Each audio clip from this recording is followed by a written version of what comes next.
kemudian kesempatan-kesempatan baik untuk terus meningkatkan diri dan juga berproduktivitas.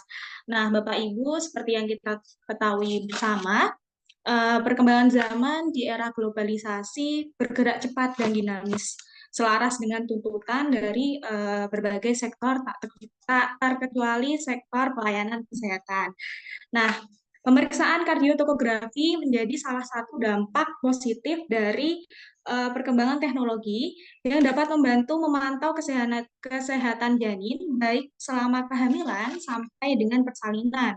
Namun, dalam implementasinya banyak sekali tantangan yang sering dihadapi oleh para nakes, seperti ketidaksesuaian hasil interpretasi CTG dengan kondisi klinis yang dialami pasien, kurangnya pelatihan dan juga kompetensi oleh nakes, kemudian ketidaksediaan alat dan juga teknologi, kemudian ada kesulitan teknis dan juga konsistensi dan standar praktik.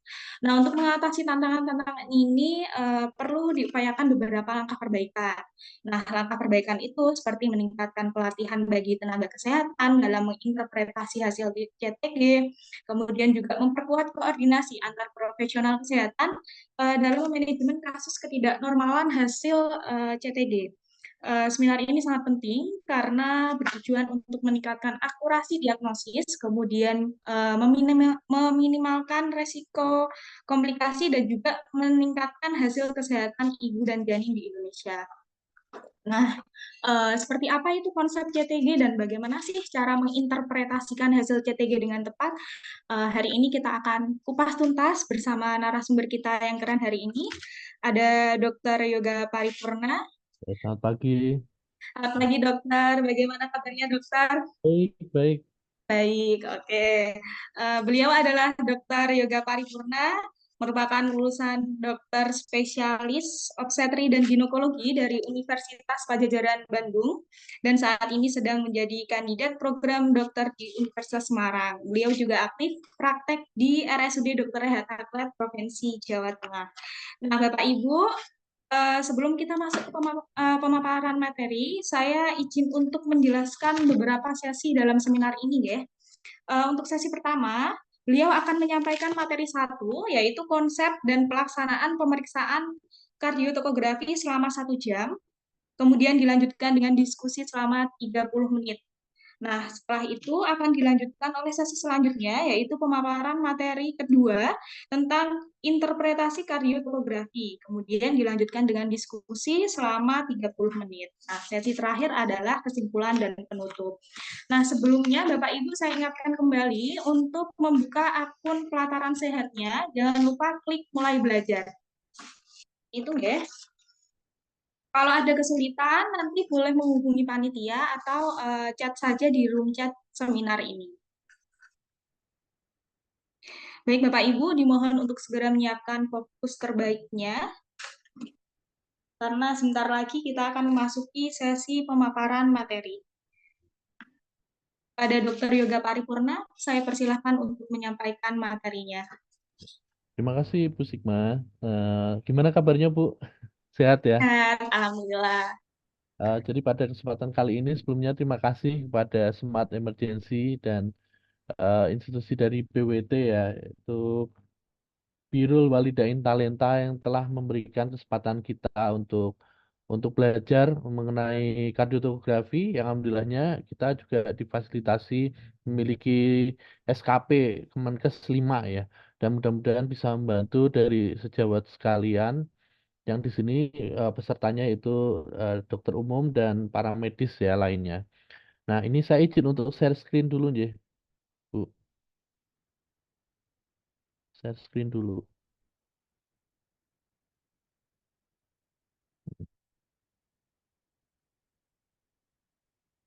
Apakah sudah terlihat ini untuk Sudah layar? dok, Sudah. Sampun sudah dokter. kelihatan dok.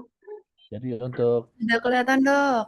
ya untuk pagi kali ini kita akan menjelaskan mengenai kardiotomografi ya. Bagaimana konsep pelaksanaan dan pemeriksaannya. Jadi kita paling tidak harus tahu mengenai dasarnya, bagaimana bentuk alatnya, bagaimana interpretasinya, kertasnya juga, cara pemasangannya dan sebagainya ya. Jadi kardiotomografi ini adalah suatu alat untuk mengetahui fetal heart rate yang secara kontinus sebenarnya. Jadi misalnya kita ingin mengetahui kurang lebih hingga 20 menit. Nah, bagaimana nanti untuk mengetahui polanya dan sebagainya. Yang nantinya akan bisa kita jadikan sebagai diagnosis.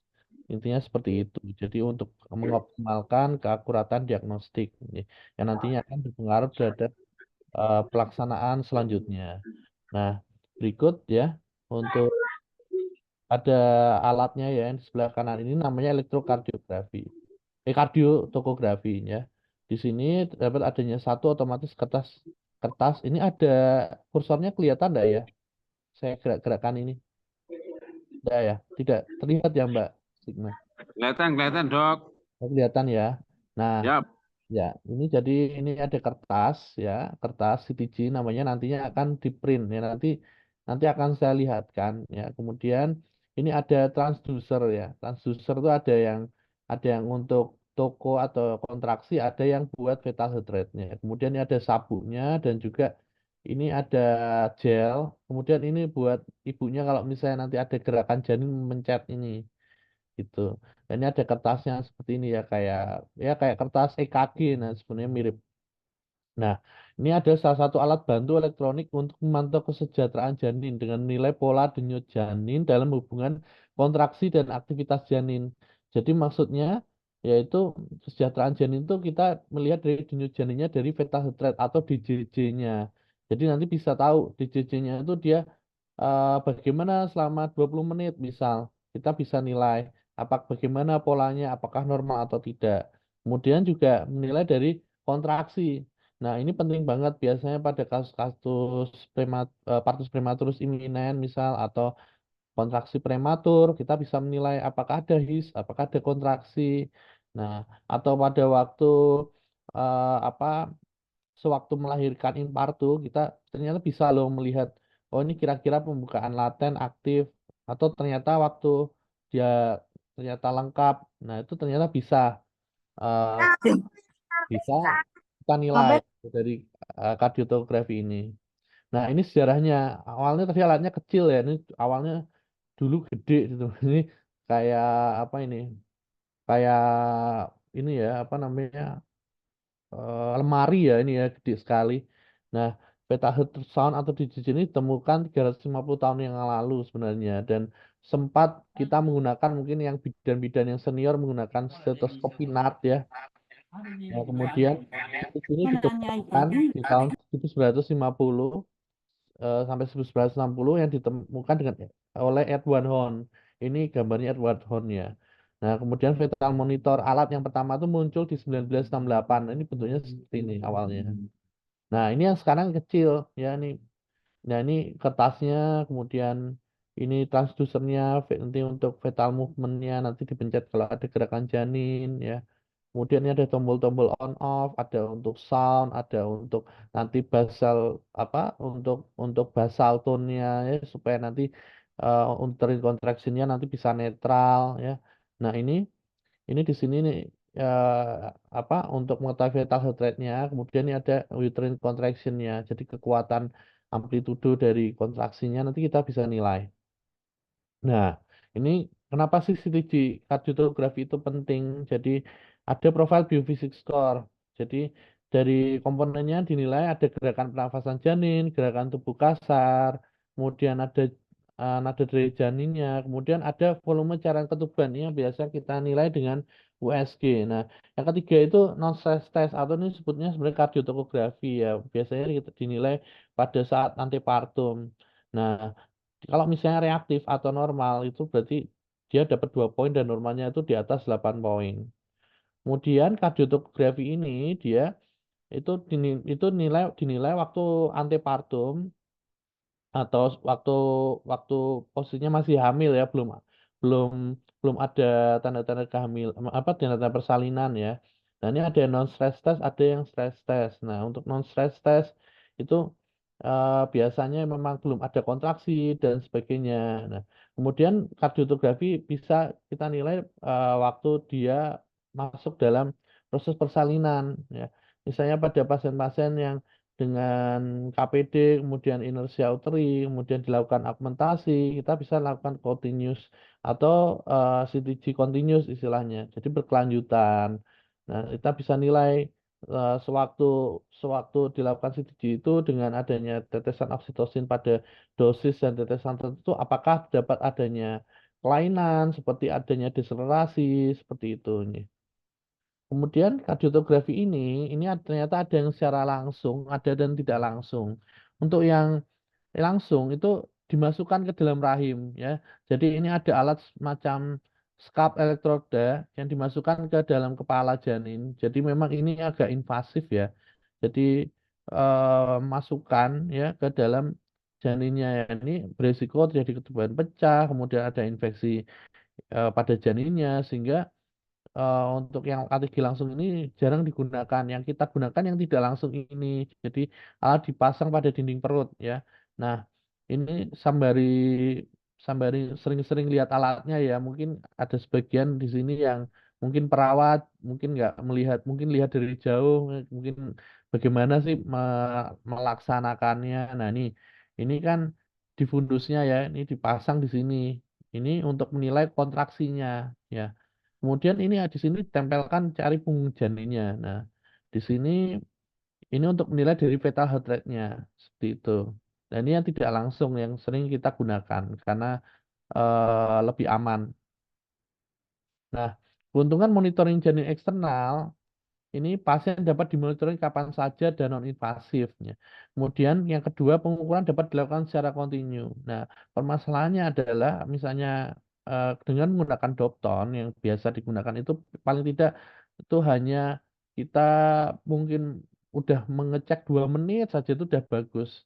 Dan biasanya untuk Dopton-Dopton yang lama itu bahkan tidak hanya berupa angka. Nah, sedangkan dengan menggunakan CTG ini kita bisa membentuk suatu pola. Nah, pola itu nanti saya jelasin lagi ya, kenapa kok bisa jadi adanya pembentukan pola pada kardiotografi. Kemudian yang ketiga kontraksi dan perubahan DJJ lebih mudah dinilai. Nah, ini kita bisa mengetahui kontraksinya bagaimana, kuat, sedang, atau ringan. Nah, itu bisa diketahui dari kardiotografi dan tidak ada komplikasi maternal atau janin yang seperti tadi kan ada yang monitoring janin internal ya menggunakan alat dimasukkan ke kepala janin. Kemudian kerugiannya ini kalau misalnya pada janin eksternal biasanya sulit dilakukan pada pasien yang gemuk atau aktif ya yang misalnya dia mulus-mulus terus nggak kuat kalau misalnya miring kiri dia pengen miring kanan kemudian perubahan posisi yang sering nah itu ternyata juga menyebabkan eh, hilang hilang atau suaranya atau posisi yang gemuk kita sulit untuk menemukan punggung kiri punggung kanannya ya karena karena karena posisi yang pasien yang gemuk ya kemudian nah akibatnya dapat muncul suara tambahan atau hilang ya jika janin aktif atau berubah posisi. Kemudian yang ketiga, tekanan pada baseline resting zone antara kontraksi dari uterus ini tidak dapat diukur. Tapi sebenarnya nanti bisa diukur. Ada caranya. Kemudian ini syarat pemeriksaan kardiotografi ya. Jadi yang pertama, janin hidup dengan usia kehamilan lebih dari 28 minggu. Kenapa kok harus lebih dari 28 minggu?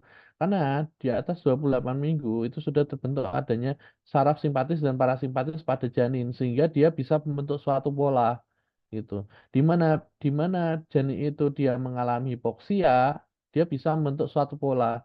Nah, itu terbentuknya di atas 28 minggu. Nah, sehingga kalau misalnya di bawah 28 minggu kita menilai dengan kardiotografi untuk fetal monitoring heart rate itu kurang kurang efektif. Ya, jadi dianjurkan di atas 28 minggu. Kemudian yang jelas yang kedua adalah persetujuan tindakan medik dari pasien. Ya, kita kadang tiba-tiba pasang semena-mena, sedangkan pasiennya ini berhak mengetahui kenapa dilakukan dilakukan tindakan kardiotomografi. Nah, jadi harus dilakukan seinformed consent juga, pasti paling tidak secara lisan. Kemudian yang tiga yaitu penghitung maksimum denyut jantung janin dan tinggi fundus uteri harus diketahui. Nah, ini harus harus tahu ya. Jadi fundus uterinya di mana sih? Nanti harus tahu. Karena kan tadi untuk pemasangan apa untuk untuk transducer yang untuk kontraksi ya atau toko. Nah, kemudian yang fatal heart rate ya harus tahu di mana puntungnya, di mana di mana letak posisi dari denyut jantung janinnya. Makanya kita harus harus tahu punggung kiri punggung kanannya ya, dan harus periksa secara Leopold yang biasanya ini rananya bidan, cuman nanti kalau jam jam terbang biasanya bisa sih. Gitu. Yang keempat, peralatan dalam keadaan baik dan siap pakai, prosedur pemasangan alat dan pengisian data pada komputer. Nah, jadi karena CTG ini sifatnya interpretasi, jadi harus ada apa namanya bukti ya, bukti dokumentasi yang ada eh, seperti seperti EKG ya. Nah, ini CTG juga begitu. Jadi harus ada yang di print ya, di print atau enggak di foto supaya kita tahu ada dasarnya ya, dasarnya oh ini gawat janin atau oh ini ada ada apa namanya gawat janin atau kelainan yang lain. Dan sekarang juga untuk BPJS sendiri juga CTG ini juga menjadi syarat loh sebagai oh ini gawat janin, mana buktinya, kardiotografinya. Kadang juga verifikator BPJS kan juga sudah mulai menanyakan mana CTG-nya ya. Jadi pentingnya pentingnya apa bukti kardiotografi ini. Nah, indikasi dilakukan CTG ini biasanya pada maternal high risk ya, kehamilan resiko tinggi biasanya. Nah, ini misalnya pada pasien-pasien dengan tekanan darah tinggi dalam kehamilan, ada hipertensi, preeklampsia, eklamsia.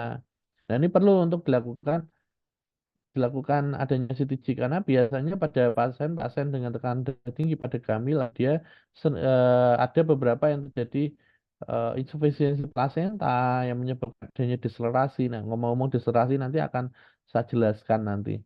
Kemudian juga ada diabetes mellitus gestasional ya. Pada diabetes mellitus terutama yang tipe 1 dia sering terjadi mungkin ada istilah tiba-tiba bayinya tidak ada atau IUFD. Nah, ini dengan melakukan CTG ini kita bisa tahu oh ini ternyata hipoksia ya, ini janin ya misalnya seperti ada insufisiensi sehingga kita bisa melakukan tindakan lebih dini misalnya seperti itu. Kemudian ada penyakit-penyakit lainnya, faktor risiko antepartum seperti ginjal kronik, penyakit jantung rematik, kemudian penyakit kelainan darah ya seperti sickle cell, kelainan resus.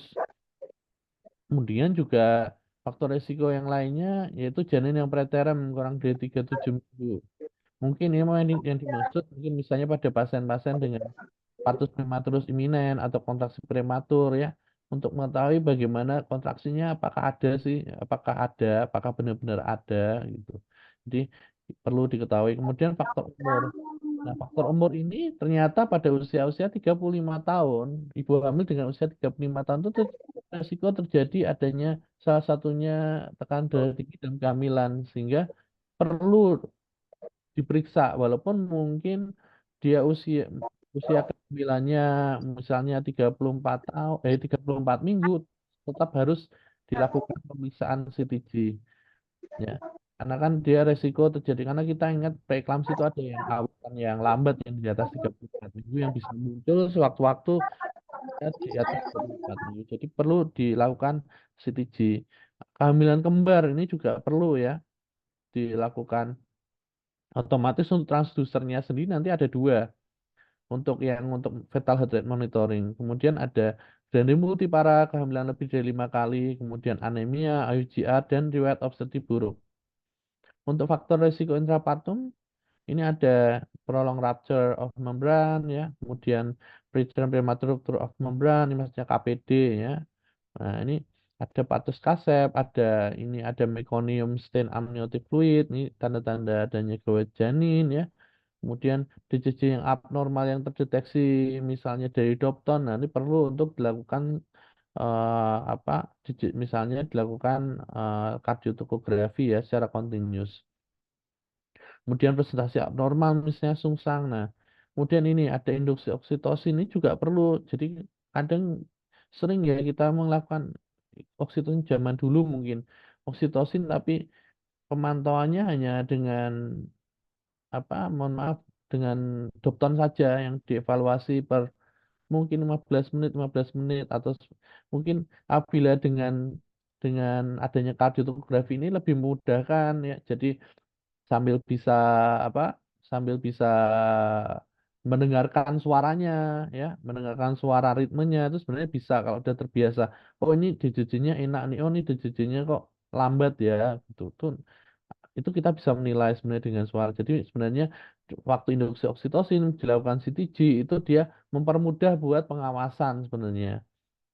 Nah, kemudian persalinan prematur, nah ini juga kemudian CPD, curiga CPD, kemudian ada pasien-pasien dengan bekas SC, myomektomi, kemudian ada hipotensi dengan persalinan dan perdarahan antepartum perlu untuk dilakukan adanya pemeriksaan kardiotomografi. Nah, ini interpretasinya, ini yang perlu dicatat ini ya, judul diingat, kecepatan kertas per kotaknya itu paling tidak 1 cm per menit. Jadi mudah. Misalnya kita 20 kotak, berarti 20 menit ya. Jadi jadi paling tidak kita harus mengetahui patokannya adalah 1 cm per menit. Kemudian sensitivitasnya 20 detak per menit. Jadi kalau misalnya terdapat 24 atau 30 detak per kotak per menit itu dia tidak akan bisa mendeteksi kardiotomografi itu. Begitu pula ini kardiotomografi dapat merekam DJJ dengan interval 30 sampai 210 ya. Jadi kalau misalnya dia kok ternyata 20 beat per menit tidak akan terdeteksi karena memang alatnya ada keterbatasan ya. Misalnya ada juga nanti 260 atau 300 beat tidak akan terdeteksi oleh KTG. Nah, di sini kita bisa lihat ya, ini ada bagian atas, ada bagian bawah. Ini adalah fetal heart rate monitoring ya. Ini 60, 90, 120, 150, 180, 210, 240 ya. Jadi ini fetal heart rate-nya. Kan normalnya ya, saya tekankan normal dari fetal heart rate secara dari POGI, dari untuk kardiotomografi itu adalah 110 sampai 160. Itu adalah patokan ya. Jadi 110 bukan 120. Kalau 120 kan eh, DJJ normal 120 sampai 160 ya. Kalau ini kardiotomografi 110 sampai 160 ya. Itu adalah patokan. Nah, ini fetal heart rate-nya. Kemudian yang ini uterine contraction atau menilai kontraksinya. Nah, ini ada 0, 2, 4, 6, 8, 10, 12. Nanti dia akan terbentuk adanya amplitudo. Nah, saya tunjukkan. Nah, ini monitor fetal, ini monitor uterus ya. Jadi tadi yang di fundus itu dia untuk monitor uterus, yang apa eh, di punggung janinnya atau eh, itu dinilai di monitor fetalnya ya. Nah, kemudian di sini juga jadi di sini ada yang namanya amplitudo ya. Nah, ini antara 210 sampai 240 ini 30 bpm. Dan per kotaknya ini 5 bpm ya. Jadi gitu nanti ada amplitudo nanti saya jelasin. Nah, ini sama ya, ini basal tone, ini yang untuk menilai kontraksinya. Jadi kita akan harus membuat untuk basal tone-nya itu dimulai dari 2 nantinya, ya, gitu. Nanti saya akan jelaskan lagi untuk yang ini. Ini juga ya sama ya, uterine contraction. Jadi per kotaknya ini ada nilainya 5 mm Hg. Nah, apa yang dinilai dari kardiotomografi sebenarnya? Ini yang paling penting sebenarnya di sini intinya. Karena kita sebenarnya nggak seribet seperti EKG ya. Jadi untuk kardiotomografi ini yang dinilai pertama adalah baseline, variabilitas, akselerasi, deselerasi ya, gitu. Nah, untuk DJJ, nah ini kita harus tahu nah nih baseline-nya itu normalnya 110 sampai 160 ya detik per menit. Ini harus jadi patokan dulu ya. Kemudian variabilitas sebenarnya ada beberapa referensi yang lebih dari 5 saja itu udah bagus ya. Jadi ini di sini tidak ada batasan ya variabilitasnya ya lebih dari 5. Kemudian apabila variabilitasnya itu bagus berarti menandakan adanya saraf simpatis dan parasimpatis pada janin itu bagus. Jadi bekerja. Kalau misalnya kurang dari 5, misalnya baseline-nya, nah ini kelebihannya kardiotomografi. Misalnya baseline-nya ternyata 140, tapi variabilitasnya dia misalnya kurang dari 5. Nah, ini malah justru bahaya karena bayinya berarti nggak aktif ya. Berarti eh, kerja dari saraf simpatis dan parasimpatis kurang baik. Biasanya itu terjadi pada pasien-pasien dengan apa kelainan janin ya atau defek apa namanya kelainan kongenital biasanya seperti itu atau yang bayi-bayi yang sebenarnya dia eh, butuh glukosa misalnya ibunya belum makan dan sebagainya. Jadi kalau misalnya didapatkan baseline-nya 140 variabilitasnya kurang dari 5 misalnya disuruh makan dulu, disuruh minum dulu, mungkin dibantu dengan pemberian D40 ya dengan perhatikan apakah pasiennya juga ada riwayat DM atau enggak juga perlu diperhatikan kalau mau nyuntik D40 ya. Kemudian juga ada DJJ kontraksi. Nah, ini yang tadi ada akselerasi enggak? Normalnya ada. Deselerasi ada enggak? Nah, ini gampang ya, akselerasi berarti ada peningkatan ya. Kalau deselerasi ada penurunan ya. Tuh, nanti saya jelasin memang ini pelan-pelan dan harus sifatnya visual nih. Jadi nanti saya akan berikan beberapa contoh-contoh soalnya. Nah, ini ada yang namanya kategori satu. Kategori satu ini adalah normalnya, benar-benar normalnya denyut jantung janin gitu. Nah, frekuensi dasarnya kita udah kita ini ya apa sepakati 110 per sampai 160. Variabilitasnya ini 5 sampai 25 atau lebih dari 5. Tidak ada deselerasi lambat atau variabel dan tidak ada deselerasi dini. Ada atau tidak ada akselerasi. Jadi akselerasi ini harusnya ada. Cuman kalau tidak ada ya tidak apa-apa asalkan tidak ada deselerasi. Jadi prinsipnya seperti itu. Nah, ini yang kategori 2. Jadi ini kategori 2 itu kategori abu-abu. Jadi misalnya pola DJJ-nya misalnya abnormal, misalnya beta hadratnya 1 sampai 109 misal. Atau beta hadratnya 161 sampai 180 nah misalnya. Nah, ini misalnya ditemukan ini, kemudian tidak ada variabilitas ya, tidak ada akselerasi. Wah, lah, ini berarti masuk kategori 2. Ini kategori 3 ini yang kelainan. Jadi bila ditemukan adanya satu bradikardi ya kurang dari 110, taikardi lebih dari 160 ya. Kemudian terdapat adanya apa tidak ada variabilitas ya, misalnya atau disertai adanya deselerasi. Nah, ini masuk kategori 3 ya. Nah, ini ada beberapa macam deselerasi itu ya, ada deselerasi yang variabel berulang ya. Ada deselerasi lama yang lebih dari 2 menit tapi kurang dari 10 menit. Kemudian juga deselerasi lambat berulang juga ada ya. Nanti saya akan tunjukkan gambar-gambarnya ya. Hmm. Nah, ini untuk menilai baseline, ini kita harus menentukan dari ujung ke ujung ya. Dari kita menentukan baseline-nya ini di mana ya kalau misalnya seperti ini. Nah, baseline-nya ini berarti kalau misalnya ini ada di 140 ya. Tuh baseline-nya. Kemudian nah, nah baseline-nya ya, kemudian variabilitasnya. Sorry. Variabilitasnya ini kita kalau bisa lihat ini variabilitasnya ya. Kita ambil berarti ini lebih dari 5 bit per menit ya. Kemudian kemudian kita lihat apakah ada akselerasinya. Ternyata ada nih akselerasinya ya. Kita pertama untuk menentukan akselerasi, kita harus menentukan dari mean-nya atau rata-rata dari baseline-nya dulu ini.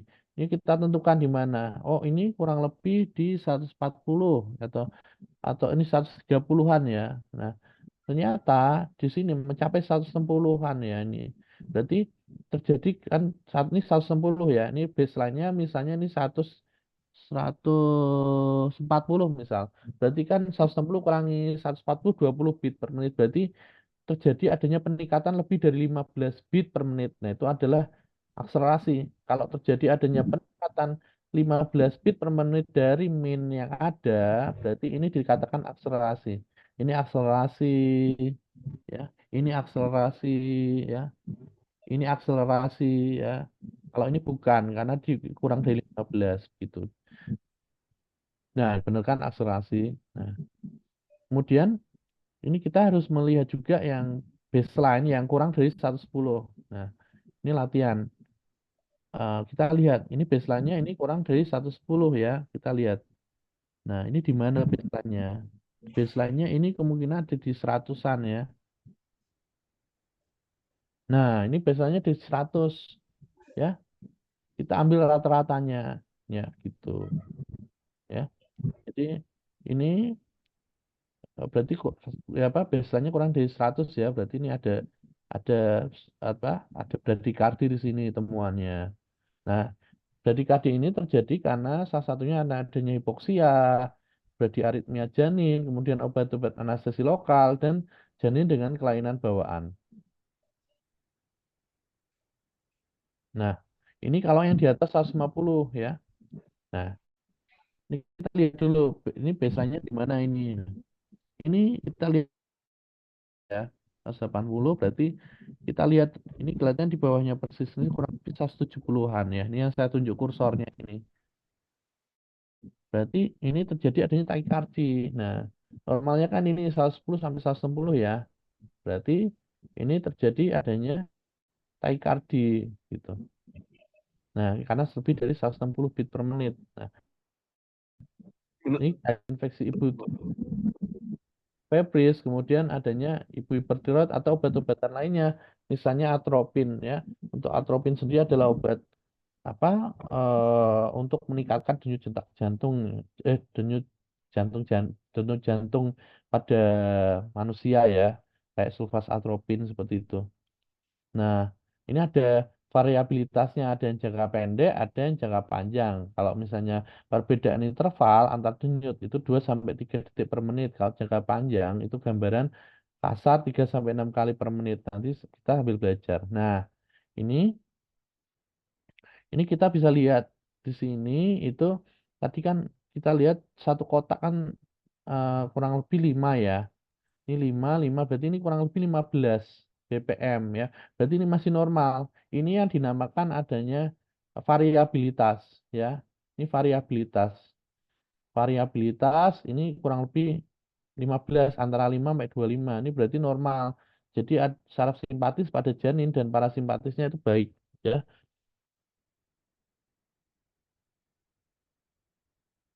Nah, ini yang kurang dari 5. Nah, ini yang kurang dari 5. Nah, kalau misalnya yang kita lihat dengan kondisi seperti ini ya, malah justru ini membahayakan buat janin karena polanya ini tidak polanya ini tidak kayak sandi rumput ya, nggak kayak tadi. Jadi amplitudenya ini paling cuman berapa? Paling di bawah 5 ini satu kotak aja nggak ada. Nah, ini malah bahaya. Nah, ini perlu dilakukan resusitasi intrauterin justru ya. Dan juga kita lihat ini normalnya kan tadi 100 apa 110 sampai 160 ya. Ini sebenarnya bisa dikatakan normal. 160 jadi batas atas ya. Cuman ini ternyata polanya ini kurang variabilitasnya kurang dari 5. Nah, ini justru kita perlu lakukan tindakan resusitasi intrauterin. Nah, jadi kalau misalnya di bawah 1 sampai 5 yang minimal ini justru dicurigai nanti terjadi adanya hipoksia pada janin gitu. Jadi perlu kita lakukan tindakan ya resusitasi. Nah, ini dipengaruhi oleh adanya simpatis dan parasimpatis. Ya, jadi kalau misalnya pada pasien-pasien, misalnya bapak atau ibu kok melakukan kardiotomografi melihat variabilitas pada usia-usia 24 minggu, 25 minggu, nah itu sebenarnya kurang pas karena memang belum terbentuk. Nah, alangkah lebih baiknya kalau misalnya di atas 28 minggu, misalnya 30 minggu, 34 minggu gitu ya. Nah, ini yang salah satunya ya untuk variabilitas yang baik, normal ya, ini baik ya. Nah, ini sudah jelas ya absen nih, berarti nggak ada adanya amplitudo ya, mungkin bayinya udah nggak ada. Ini yang minimal ya kurang dari 5, ini tanda-tanda hipoksia, kurang oksigen. Ini normal, ini yang baik, ini 25 baik, cuman kita harus waspadai kalau terdapat adanya pola yang sama seperti ini, sinusoid. Nah, ini justru bahaya ya. Pola sinusoid ini pola salah satu bentuk dari dewa janin juga dan kita harus perlu misalnya menemukan seperti ini harus segera resusitasi intrauterin atau berikan nanti ada caranya ya oksigen kemudian miring kiri oksigen dan juga eh miring kiri kemudian oksigen dan diberikan tetesan cepat biasanya bisa berupa RL ya. Nah, ini keadaan yang mempengaruhi penurunan variabilitas. Nah, misalnya janinnya tidur ya, kemudian kehamilannya itu preterm ya, misalnya pada usia-usia 26 minggu kok dicek, nah pasti variabilitasnya mengalami penurunan ya. Kemudian ada janin anencefalus ya, misalnya dia kan berarti memang sudah dapat cacat kongenital. Jadi ada pasien-pasien ini bayi dengan janin anencefalus pasti variabilitasnya kurang baik. Kemudian ada blokade vagus ya, ini yang mempengaruhi aktivasi dari saraf simpatis dan parasimpatis. Jadi kalau ada blokade, berarti nanti akan terjadi gangguan pada gambaran variabilitas yang ada. Kemudian ada kelainan jantung bawaan. Nah, obat yang sering membuat variabilitas turun itu hati-hati pada pasien-pasien MGS4. Kalau diazepam narkotik ini kan memang jarang kita gunakan. Untuk MGS4 ini ternyata dia bisa mengaruhi variabilitas pada dosis maintenance pun bisa. Jadi pada pada pemberian pemberian MGS4 ya, itu sebenarnya disarankan untuk monitoring fetal kardiotomografi itu penting, paling tidak untuk menilai setelah pemberian, karena ditakutkan nanti akan mengaruhi variabilitas yang ada gitu. Nah, ini ada akselerasi, ada yang seragam, ada yang bervariasi ya, yang sesuai kontraksi dan sesuai gerak. Yang seragam itu sesuai kontraksi, yang bervariasi sesuai gerakan. Nah, ini akselerasi ya, nih. Ini akselerasi, ini akselerasi. Bagaimana dapat akselerasi? Itu dari baseline yang kita temukan. Nah, seperti ini. Ya, ini baseline-nya misalnya di sini 130-an. Kemudian di sini didapatkan puncaknya ini 150, ini 170, ini 150. Nah, ini kan di atas 15 ya. Jadi ini akselerasi ya. Sebenarnya dari kasat matanya aja udah kelihatan ya. Ini, karena nih dari baseline-nya nih dia bisa berapa kotak nih ya. Per kotaknya kan 5 ya nih ya. Tuh. Kemudian sampai 15 detik dan terjadi minimal 2 kali dalam 20 menit. Nah, acuannya sebenarnya kita menggunakan 20 menit kalau yang untuk non stress test, untuk kardiotografi, untuk menilai yang antepartum ya. Nah, ini di sini tadi saya ingatkan kembali ini tokonya ya.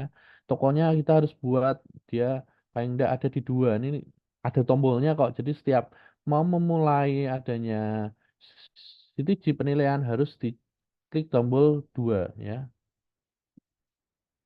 Nah, ini yang paling penting sebenarnya, deselerasi. Ini ada di ini variabel lambat. Ini kalau ketemu ini harus waspada khususnya bidan-bidan yang sedang observasi di VK ya, atau VK khususnya. Nah, ini harus tahu apa sih deselerasi itu. Nah, ini ini namanya early deceleration ya. Ini atau deselerasi dini ya, yang terjadi pada saat yang sama sewaktu dia sewaktu dia terjadi adanya kontraksi ya, dia terjadi adanya deselerasi. Ini kan kontraksi nih ya, lebih dari 40 ya toh. Ini kontraksi, ini kontraksi, kontraksi ya. Ini berarti udah terjadi 4 kali kurang lebih dalam 20 menit ya. Kemungkinan ini fasenya fase aktif dan pembukaan besar ya. Nah, ternyata di sini didapatkan. Nah, sewaktu adanya deselerasi atau penurunan ya. Nah, ini saya jelasin deselerasi. Deselerasi itu ya kita lihat dari titik puncak yang terbawahnya ya. Ini berarti di 100 berapa nih? 110 ya. 110. Nah, baseline-nya berapa ini? Kita lihat. Baseline-nya ini kita ambil rata-rata 130.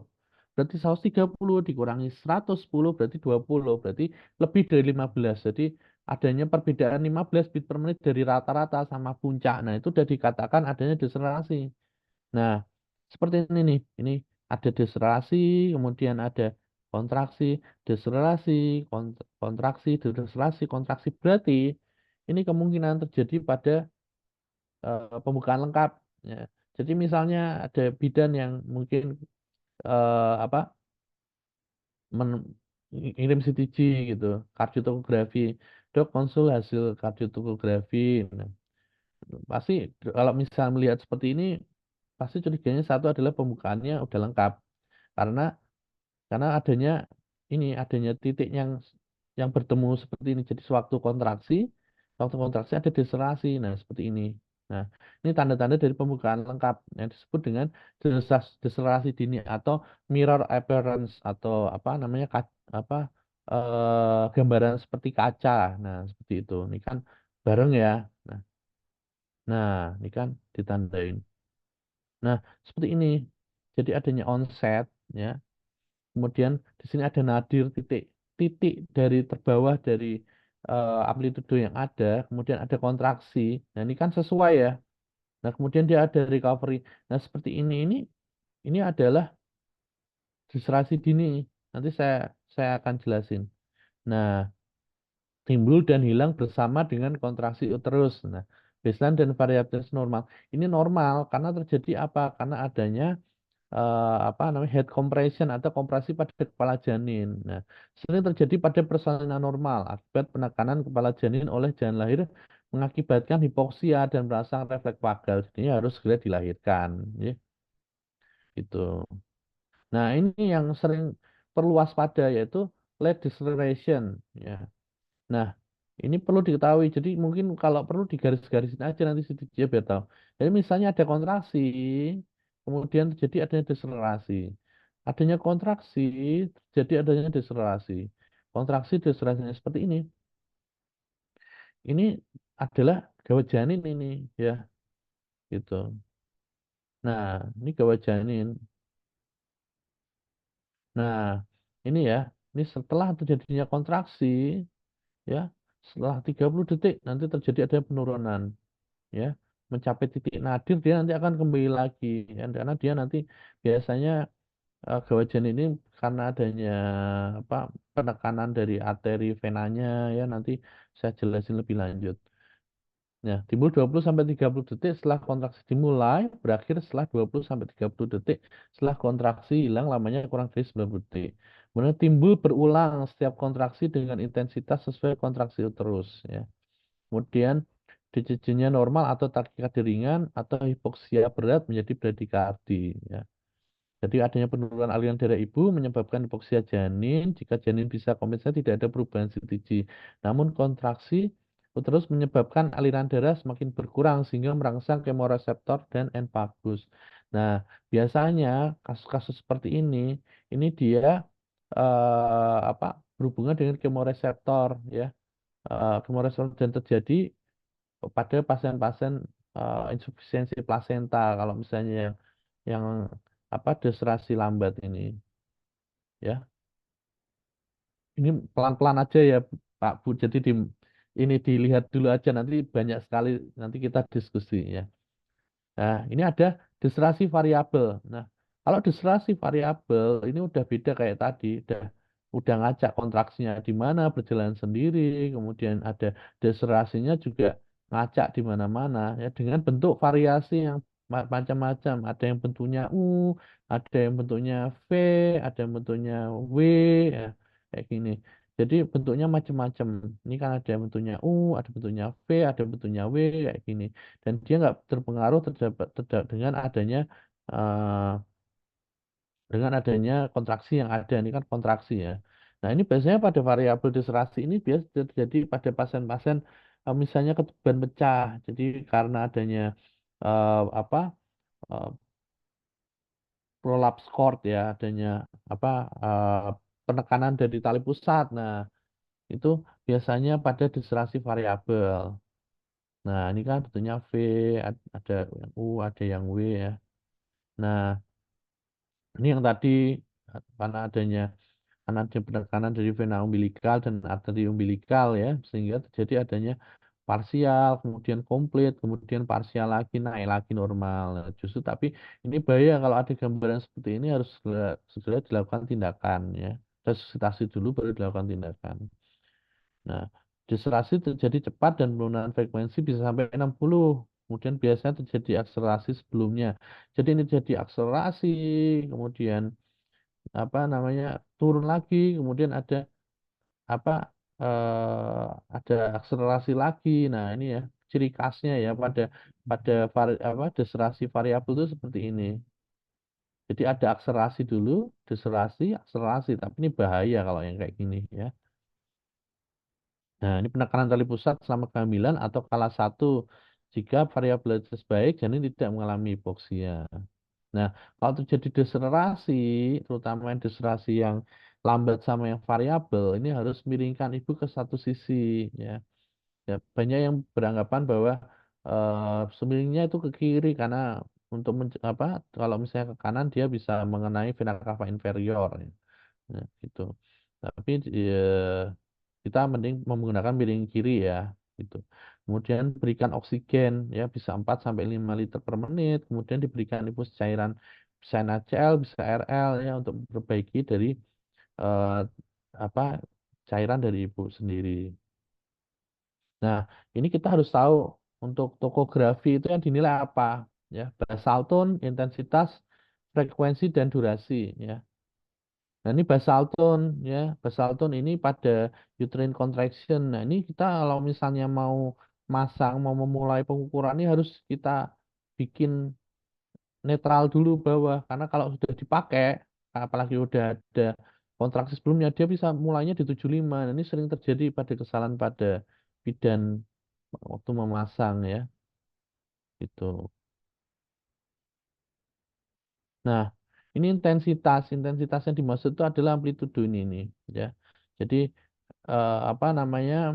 Kita lihat dari uterine contraction-nya ini dari peak ya. Ini peak ya, ini basal tone setelah terjadi kontraksi. Nah, ini namanya basal tone ya. Nah, ini ada yang ringan 15 sampai 35. Nah, ini sedang ini 30 sampai 50. Kalau kuat 50 sampai 75. Kalau misalnya udah sampai 5 ini biasanya dia udah ada pembukaan ini. Ya sudah ada pembukaan biasanya seperti itu apalagi kalau sudah ditemukan dalam 20 menit seperti gambaran seperti ini 3 atau 4 kali biasanya dia udah ada bukaan aktif biasanya ya seperti itu. Nah ini durasi itu dari mulainya dari mulainya apa eh terjadinya kontraksi sampai turun. Nah ini kita hitung ini durasinya ya. Tadi kan satu kotak satu menit ya, berarti kita bisa hitung nih berapa menitnya. Kalau 4 kotak berarti mungkin 4 menitan ya. Nah ini kontraksinya ini bisa menggunakan Montevideo. Jadi jumlah intensitas kontraksi dikurangi dari jumlah basal tone ya. Nah ini apa namanya jumlah intensitas kontraksinya kan? Kita kan menilai ini kan ada dua ya, fetal monitoring ini fetal kontraksi apa untuk nilai kontraksinya ya. Nah ini kita bisa menghitung dulu dari kontraksinya ini semuanya ya 2 3 4 kemudian ini ada basal tone-nya ya ini basal tone-nya ya ini basal tone ini di 20 semua totalnya 190 ya normal ya karena biasanya itu di 180 sampai ini salah ini 250 ya jadi ini normal ya gitu. Jadi kita bisa lihat ini adalah salah satu kardiotomografi yang normal ya. Dari baseline-nya ini 130 ya, saya ulangi lagi. Kita nilai baseline-nya 130, kemudian juga dari variabilitasnya juga ini lebih dari 5 detik per menit ya. Kemudian juga jadi adanya akselerasi ya. Kemudian tidak ada terjadinya deselerasi ya. Jadi ini adalah masuk kategori 1. Nah, kemudian ini yang di bawah ya, ini terjadi adanya kontraksi, kemungkinan sudah ada pembukaan atau di fase aktif. Ya. Terima kasih. Terima kasih. Mungkin ada pertanyaan dari rekan-rekan. Baik, terima kasih Dokter Yoga atas pemaparan materinya, luar biasa sekali. Selanjutnya kita masuk ke diskusi ya, sesi tanya jawab. Nanti audiens atau peserta seminar, jika ingin bertanya, silahkan angkat tangan atau raise hand. Jika device-nya terkendala, boleh menuliskan pertanyaannya di room chat, seperti itu. Saya buka kesempatan bertanya satu termin dengan 3 pertanyaan, ya. Baik, langsung saja Ibu, saya akan buka kesempatan untuk bertanya. Ada Bapak Ibu yang ingin bertanya, silahkan angkat tangannya. Itu ada yang nanya di message. Di chat ya dokter ya. Ya, di chat ya.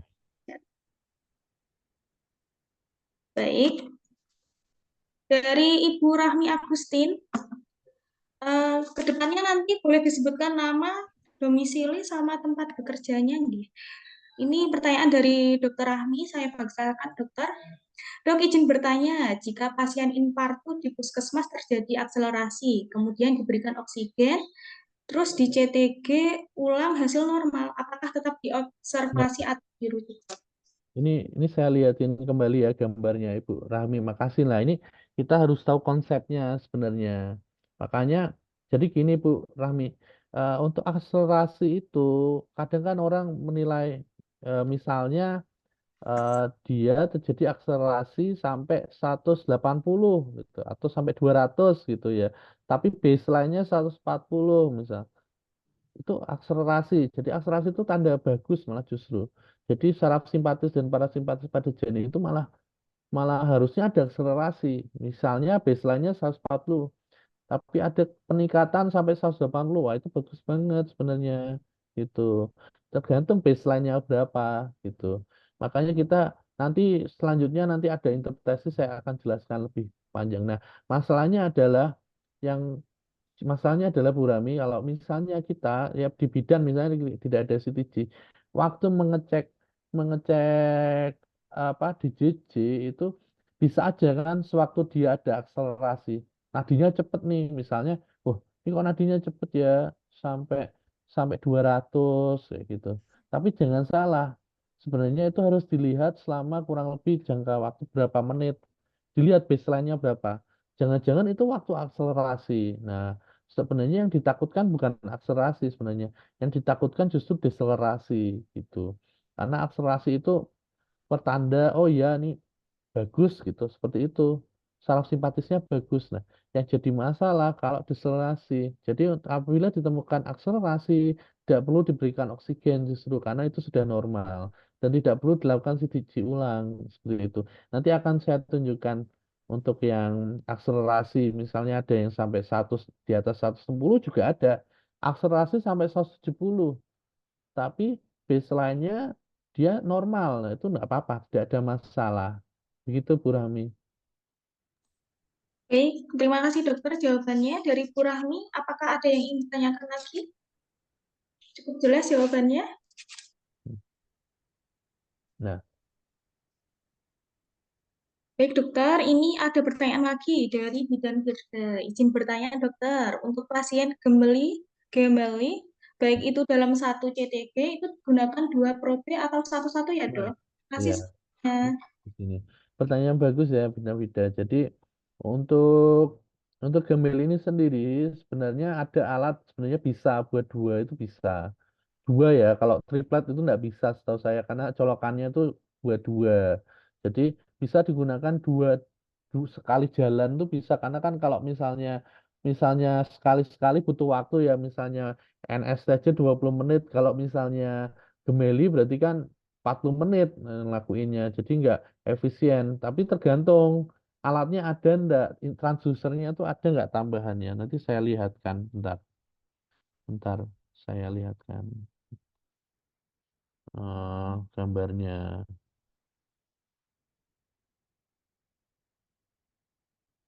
Jadi ada colokannya itu ada dua buat buat ini. Nah ini nih. Oh, ini yang. Nah yang ini ya Bu. Ini ada dua kan yang biru ini. Kelihatan nggak gambarnya? Kelihatan dokter. Nah kelihatan ya. Nah ini tuh salah satu transducer yang untuk kembar ini ya. Ini ada dua ya. Jadi bisa digunakan secara berbarengan. Misalnya satu punggung kiri, yang satu punggung kanan. Nah dilakukan. Nah, jadi dua sama satu transducer yang toko. Jadi bisa dilakukan bersamaan, jadi lebih efisien. Dan biasanya untuk fetal heart rate 1 sama fetal heart rate 2 biasanya dia ada perbedaan ya. Tidak biasanya nggak bakalan sama. Misalnya yang satunya misalnya 135, yang satunya 140 misalnya seperti itu. Dan dan juga harus ngecek juga ya misalnya ini cuman ngasih info tambahan. Jadi ada yang namanya denyut jantung janin, ada denyut jantung ibu. Nah, misalnya dapat ini kok nadinya, ini kok DJJ-nya kok fetal heart-nya didapatkan dimonitor misal 80. Nah, ini kita harus curiga, bener nggak ini? Jangan-jangan denyut jantung ibunya itu bisa terjadi. Nah, ini sering banget terjadi mispresentasi ya. Caranya gimana? Dengan mengecek dari nadi ibu ya sama bunyi jantungnya, duk-duknya itu dihitung sama enggak. Kalau sama bunyi duk-duknya berbarengan sama nadi ibu, berarti wah ini berarti denyut jantung ibu gitu ya. Karena kan kalau misalnya 80 pada denyut jantung janin kan berarti gawat janin ya. Nah, itu ya. Kalau gemeli seperti ini propnya ya harus dipasang bareng-bareng ya biar mengefisienkan waktu dan biasanya ada selisih mungkin yang bisa selisih 5 sampai 10 ya misalnya satunya 140 satunya 130 misalnya seperti itu gitu ya bidan beda kasih. Baik, dokter, terima kasih jawabannya. Dari Bidan Firda, apakah ada pertanyaan? Bisa diterima ya jawabannya ya. Selanjutnya ada pertanyaan dari Bidan Putu Heni, dokter. Izin bertanya, dok. Adakah batasan berapa deselerasi yang harus melakukan tindakan emergensi atau SC? Bagaimana dengan kategori 2 berulang? Apakah ada indikasi mutlak untuk SC emergensi, dok? Oke, Terima kasih. terima kasih. Jadi diserasi itu harus melakukan tindakan emergensi atau SC. Nah, ini otomatis kita jadi alat kardiotografi ini hanya membantu eh, butuh ini. Jadi pertama kita harus melakukan pemeriksaan dulu ya, pasti.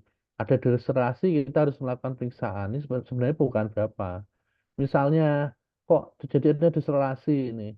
Kemudian kok gambarannya kok kayak deserasi dini ya, kayak mirror appearance tadi. Nah, periksa dalam dulu. Wah, ini hamleng nih, hampir lengkap atau lengkap. Wah, ini berarti dilahirin aja gitu. Misalnya yakin lengkap ya lahirin gitu. Kan nggak harus di SC ya kan. Ada deserasi yang normal. Jadi karena adanya head compression, ada kompresi pada kepala janin ya sering banget tuh misalnya bidan konsul sama objinnya gitu kan. Dok ini setujunya dok. Ya udah dilahirin aja padahal belum lapor pembukaan berapa. Nah, ya itu berarti harus diperiksa dalam dulu ya gitu untuk deselerasi. Misal ada deselerasi periksa dalam dulu gitu. Kalau menurut saya seperti itu. Dan harus dilakukan tindakan emergensi atau SC enggak. Nah, sebenarnya yang pertama harusnya dilakukan resusitasi dulu ya intrauterin. Ya, kemudian dilakukan periksaan dalam misalnya didapatkan pembukaannya 4 cm atau 5 cm. Nah, kayak gitu. Jadi ya harus dilakukan seksio sebenarnya gitu ya. Kemudian bagaimana dengan kategori 2 berulang? Nah, ini kan kategori yang babu.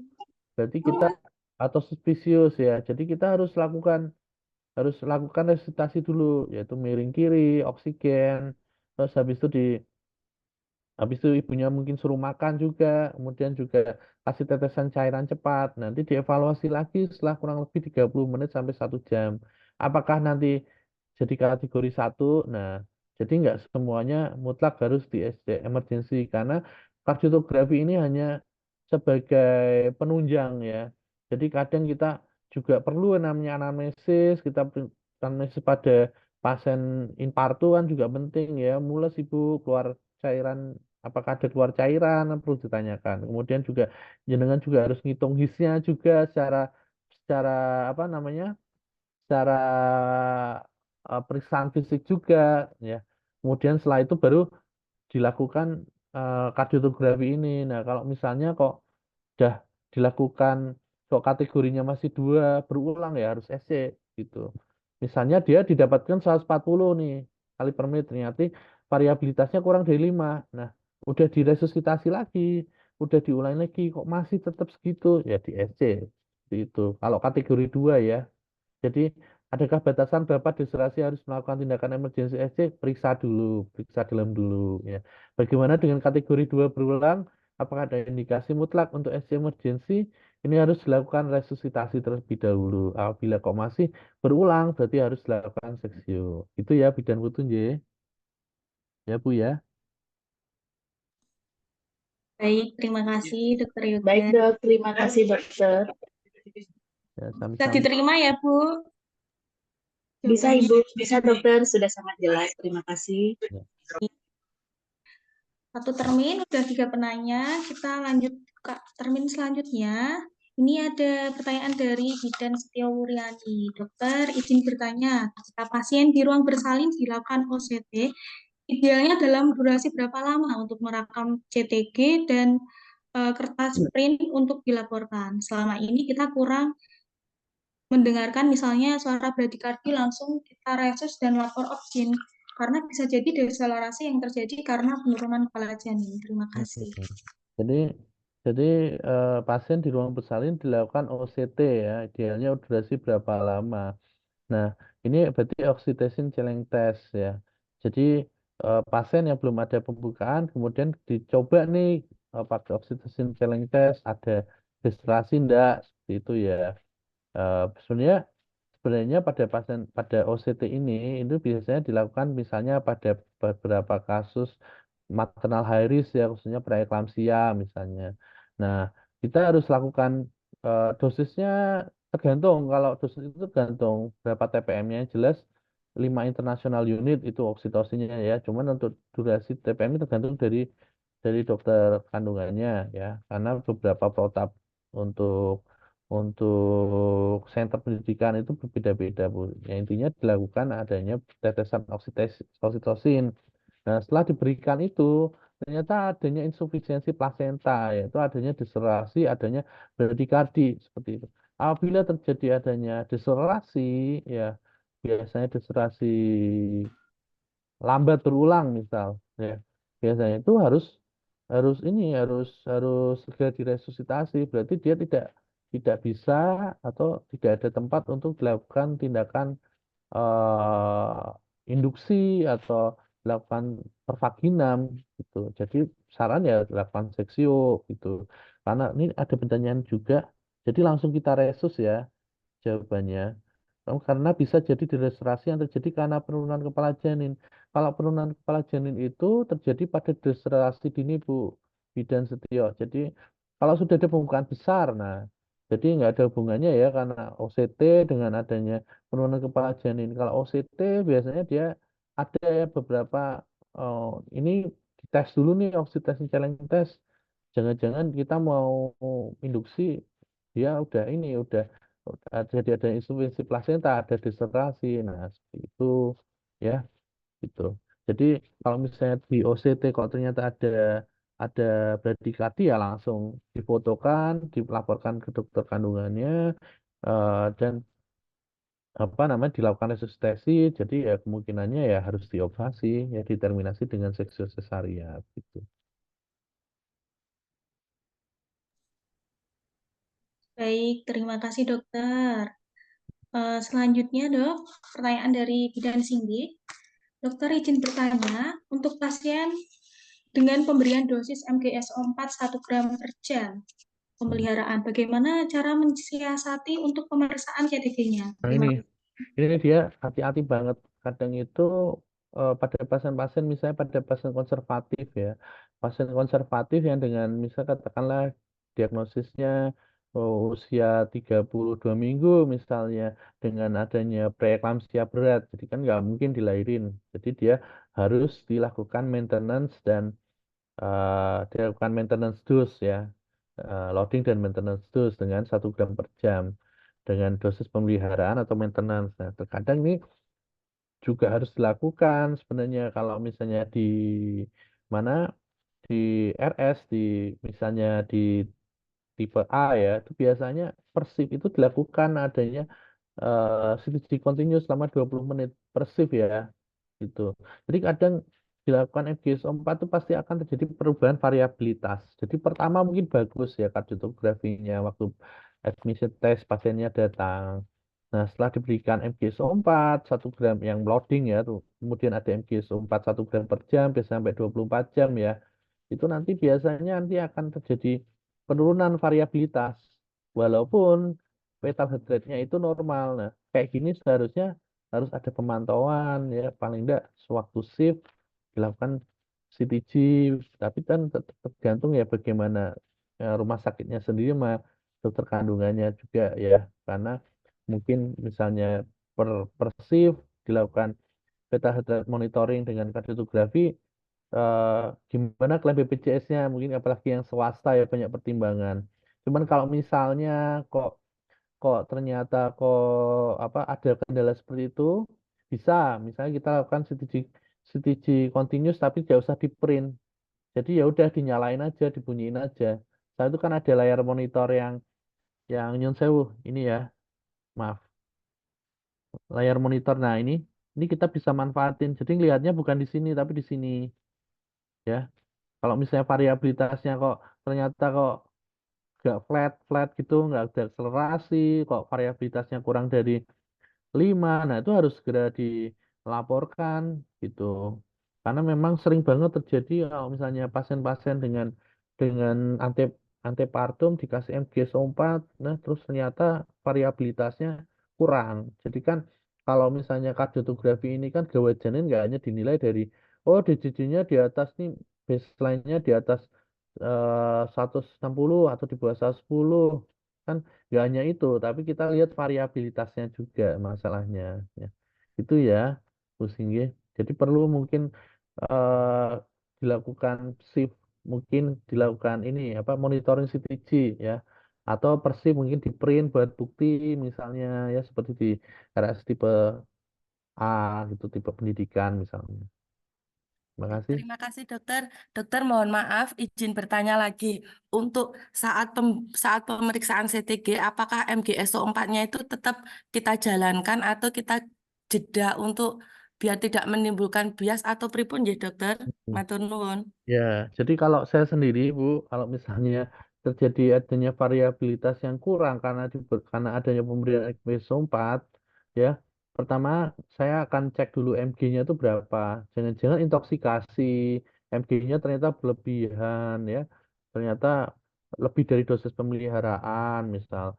Nah, kemudian itu yang pertama. Yang kedua, biasanya saya stop langsung saya kasih di 40% 12 biasanya sudah diberikan tetesan cepat. Biasanya seperti itu, Bu. Dan itu biasanya ada perubahan pada janinnya.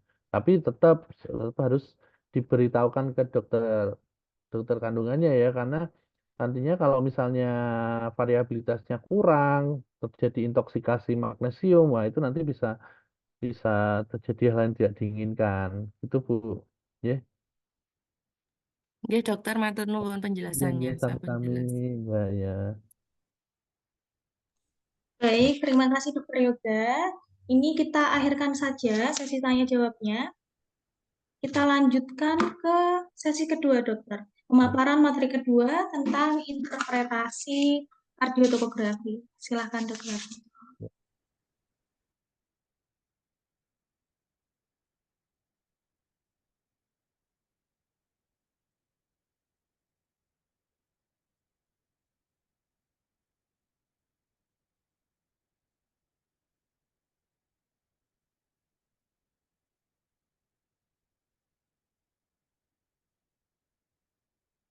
Ya, terima kasih sebelumnya. Ini saya akan mengulang lagi ya, jadi interpretasi kardiotomografi. Ini di pause, Mbak. Sharingnya di pause. Bentar, Dokter. Udah.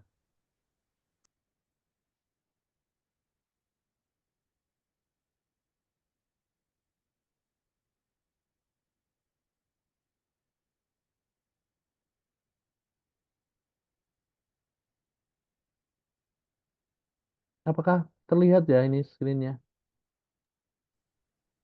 Belum, Dokter. Sudah terlihat? Belum. Belum? Nah, Sembari menunggu Dokter Yoga, untuk Bidan Yola, ini pertanyaannya nanti akan di-share jawabannya ya di grup peserta. ya udah ya. Sudah, Dokter. Nah, ini interpretasi CTG ya. Nah, ini interpretasi CTG normal. Ini atau ini disebut BCA atau DJJ ya. Bunyi jantung anak.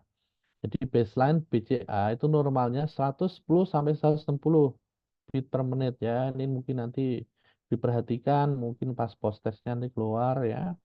Kemudian variabilitasnya ya. Ini normalnya tuh 5 sampai 24 sebenarnya ya. Atau kalau misalnya kita menilai lebih dari 5 itu enggak apa-apa ya. Kemudian akselerasi. Akselerasi ini peningkatan DJJ ya. Lebih dari 15 detik per menit dari frekuensi dasar ya. Jadi dari baseline ya. Jadi tadi nanti saya jelasin lagi. Kemudian ada deselerasi, penurunan DJJ lebih dari 15 detik per menit atau bit per menit ya dari baseline. Itu ada dini, lambat, prolong, sama variabel. Nah, ini intinya tuh ini. Ini pasti akan ditanya, interpretasinya apa? Kategori 1, kategori 2, atau kategori 3. Nah, sebenarnya intinya adalah ini. Gitu. Nah, kategori 1 fatal-nya 110 sampai 160 ya. Variabilitasnya 5 sampai 25. Jadi adanya deselerasi lambat atau variabel tidak ada, jelas deselerasi itu tidak ada. Tapi kalau deselerasi dini boleh ada, boleh tidak. Karena apa? Karena dia itu terjadi pada skala 2 ya. Akselerasi boleh ada atau tidak ya. Makanya akselerasi ini ya boleh ada, boleh enggak. Kalau ada lebih baik gitu. Jadi kalau ada akselerasi perlu enggak diberikan oksigen atau CTG ulang enggak perlu ya. Gitu. Kategori 2 ini fatal heart rate berdikadi kurang dari 110 tanpa variabilitas ya. Nah, ini yang tadi. Jadi misalnya kurang dari 110 tapi ada variabilitas ada absen variabilitas. Kemudian takikardi lebih dari 160 bit per menit ya. Kemudian variabilitasnya ternyata kurang dari 5 bit per menit. Nah, ini juga juga bisa jadi bermasalah masuk kategori 2 ya. Kemudian variabilitas absen tanpa deselerasi rekuren ya. Kemudian variabilitas baseline itu lebih dari 25, nanti ada kok yang bentuknya sinusoid itu ada. Nah, ini kategori 3 ya. Ini ada macam-macam, ada deselerasi lambat, rekuren berulang, deselerasi variabel berulang, ada bradikardi, ada pola sinusoid. Jadi 1, 2, 3, 3 itu berarti dia memang harus dilakukan tindakan segera ya. Misalnya ada gawat janin. Kalau kategori 2 ini bisa ditemukan harus dilakukan resusitasi dulu. Kalau nanti kategori 3 berarti ya udah berarti di operasi. Kalau kategori 2-nya ternyata menjadi bagus jadi 1 berarti diobservasi seperti itu. Nah, tata laksananya kategori 1 ya cuma dimonitor aja secara rutin diobservasi, tidak diperlukan tindakan apa-apa ya. Kategori 2 diperlukan evaluasi penanganan reevaluasi berarti dilakukan CTG lagi ya. Nah, kemudian juga ini harus dilakukan posisi miring kiri, oksigen ya. Ini FV bolus tuh maksudnya dikasih apa namanya cairan NaCl atau RL itu diperbolehkan. Hentikan penggunaan oksitosin. Nah, ini perlu ya. Kalau misalnya ada pasien-pasien dia lagi di apa tuh namanya dilakukan oksitosin ya, diinduksi atau augmentasi, ternyata dia terjadi adanya kategori 2 atau baseline-nya baseline. Apa tuh namanya? Variabilitasnya kurang dari 5. Nah, itu harus dihentikan. Cuman berikan tokolitik. Tokolitiknya bisa diberikan misalnya apa nifedipin juga bisa ya. Atrofen sub ya, juga bisa dufadilan ya. Kemudian reposisi amnioinfusi ya. Kemudian ini ada apabila observasi 30 sampai 60 menit tidak berubah berarti harus diterminasi kehamilan biasanya dengan seksio ya. Nah, ini kalau kategori 3 ini dikaitkan dengan status asam basa fetal yang abnormal dan memerlukan evaluasi cepat. Nah, ini seperti ini sebenarnya intinya harus operasi sih Bu kalau udah CTG kategori 3 ya. Gitu. Kategori 3 itu punya yang udah ada deselerasi lambat, deselerasi berulang ya. Nah, ini ada ada soal ya, ini ya. Ini kita harus tentukan pertama yaitu baseline-nya ya. Baseline-nya ini normal ya. Ini di kurang lebih ini 150-an ya. Kemudian ini ada akselerasi ya. Karena tadi baseline 150 150, ini ada sampai 170 ya. Berarti lebih dari 15. Jadi ini normal. Ini akselerasi, akselerasi, akselerasi ya. Kemudian terjadi adanya kontraksi. Nah, ini 1, 2, 3, 4, 5, 6, 7, 8, 9, 10, 11, 12. Ini jam 20 menit terjadi 5 kali kontraksi. Berarti kemungkinan udah fase aktif ya. Bu, ini kategori 1 ya. Tuh. Ya, deserasinya enggak ada. Begitu pula ini sama ya kayak tadi ya, normal. Nah, ini Bu ya, ini kelihatan ya kalau misalnya yang variabilitasnya kurang ya, ini baseline-nya ini 130-an, variabilitasnya ini kurang dari berapa ini? Kurang dari 5 ya. Nah, ini sini. Nah, ini nih ini kesalahan CTG kayak gini nih. Harusnya ini enggak boleh yang namanya toko ini di 60 dimulai di awal. Ini harusnya di 20 ya. Kayak tadi kan kita harus baseline kan dulu, harus di reset dulu. Jadi waktu mau apa namanya? Mau memulai CTG harus di reset. Ini sering banget terjadi ya bidan-bidan masang nih ya. Ini sebenarnya nggak ideal, harusnya di bawah. Nah, ini kategori 2 ya. Nah, bagusnya kardiotomografi itu dia ini benar di JJ-nya normal 140, tapi variabilitasnya kurang dari 5 ya. Ini kategori 2. Jadi kalau kayak gini harus dilakukan resusitasi dulu ya. Untuk menentukan dia mau ketiga atau ke 1. Intinya kayak gitu. Nah, yang ini jelas ya. Ini kita lihat dulu baseline-nya berapa. Nah, baseline-nya ini di 150-an ya. Kemudian amplitudenya, variabilitas lihat jangan di sini ya, tapi di baseline-nya ya. Nah, ini kan lebih dari 5 bit per menit ya. Kemudian akselerasi di sini tidak ada ya, adanya deselerasi malah ya. Nah, kita lihat nih model-model kayak deselerasi kayak gini nih. Habis habis kalau bagusnya sih pakai penggaris gini loh. Nah, kalau misalnya pas ketemunya pas kontraksi, wah ini biasanya harus periksa dalam, jangan-jangan lengkap. Kan. Kalau kayak gini, ini biasanya deserasi lambat berulang nih kayak gini ya. Nah ini sebentar, bentar. Dari variabel. Jadi ini gini Bu, untuk deserasi yang lambat variabel ini ininya beda-beda bentuknya. Ini kan ada yang bentuknya ada yang U, ada yang V ya. Nah, kayak gini dan dia berjalan sendiri-sendiri ya. Nah, kalau ibu udah menemukan kayak gini, misalnya di V kamu harus dilakukan terminasi atau seksio sesaria. Biasanya kalau kasus kayak gini pada ketuban pecah dini ya. Ini deserasi variabel.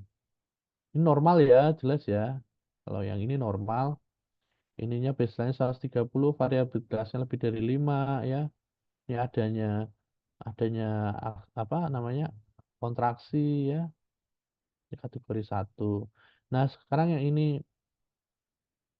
Nah, yang ini loh, Bu. Jadi kalau misalnya ada apa namanya? Ada kontraksi, kemudian diikuti adanya deserasi, ada kontraksi, adanya deserasi, kontraksi, adanya deserasi. Nah, ini takutnya nih ada deserasi lambat berulang. Ya, ini deserasi lambat berulang ya. Maksudnya kategori 3. Jadi sebenarnya cukup mudah tapi memang harus butuh jam terbang ya. Ini normal ya, Bu ya. Nih, semuanya normal, baseline-nya ini 140 ya. Kemudian ada akselerasinya ya, nih sampai 160 ya. Ini ada kontraksinya juga nih kemungkinan fase aktif ya kategori 1. Nah, yang repot yang ini nih. Ini kalau misalnya ini ada deselerasi tapi tidak ada kontraksinya. Nah, ini jelas ya, ini kategori 3 itu satu dapat ya. Baseline-nya 130. Variabilitasnya kurang dari 5, adanya deserasi, tidak ada aksen, berarti kategori 3 ya. Ini ada deserasi variabel ya. Biasanya pada pasien-pasien ketuban pecah dini tapi yang dia tidak ada pembukaan misalnya pada pada pada pembukaan pada gravida atau ketuban pecah dini tapi belum ada pembukaan biasanya. Nah, ini tadi kategori 2 ya. Ini sama nih. Ini Ini sama ya Bu ya. Ini ada deselerasi. Lama-lama kayak gini kan kelihatan ya, bisa kebayang. Oh ini deselerasi kayak gini ya. Ini kategori 3 ya. Nah ini yang ini deselerasi lambat juga ya, tapi tidak ada kontraksinya. Nah, ini salah ya. Ini harusnya di baseline harus di 20. Besok-besok kalau nemu ada alat CTG yang tugas di PK, di IGD, ini harus dinetralin dulu ya. Deselerasi memanjang ya. Nah, ini sama ya, ini ya. Setiap kontraksi ada desel, kontraksi desel ya. Ini kategori 3 ya. Itu. Ini normal ya kategori 1. Ini kategori 1 juga ya. Normal baseline-nya. Mohon maaf ya Bu, saya ulang-ulang terus ya biar tahu 120, nah ini 140 ya. Kategori 1. Ini kategori 2 ya. Lama-lama nanti tahu ya. Ini ada lagi salah satu soal lagi ya, saya berikan satu lagi ya Mbak ya, Mbak Sigma. Ini dokter. Ya. Nah,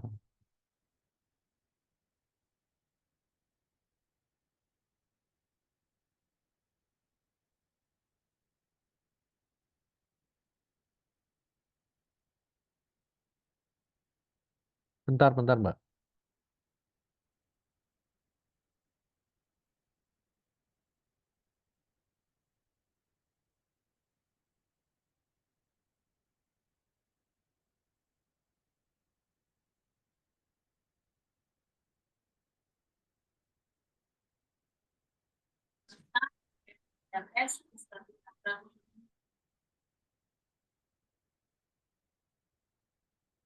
Udah, udah kelihatan belum ya Bu? Belum, dokter.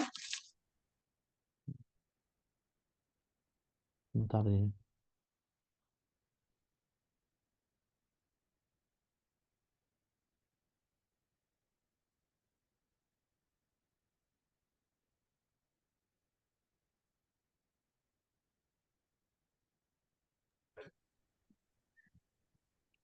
Oh, no kene sih sih. Ya nak parahnya pindah rono.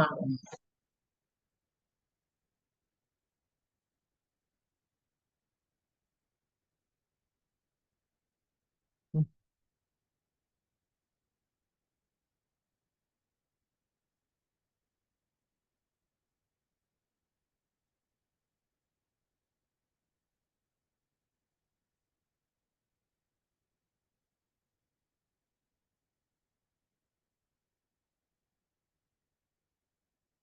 Udah kelihatan belum ya? Sudah, dokter. Ya.